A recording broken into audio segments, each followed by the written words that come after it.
eat na.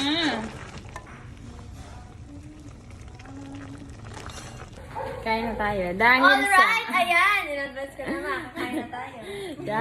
Naaya namin mag-joke si kuya. Ayaw niya. Ayan na lang. Nauwi sa... Ano yan? Upo.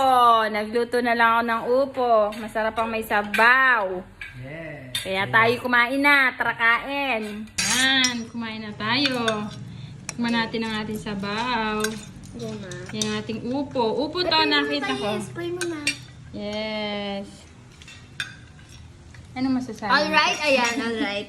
Ako masasabi ko, mas masarap pa to sa lomi na dapat kakainin namin. Siyempre, maluto na yan eh. Sarap dito oh. Lasang si Kiris. Upo.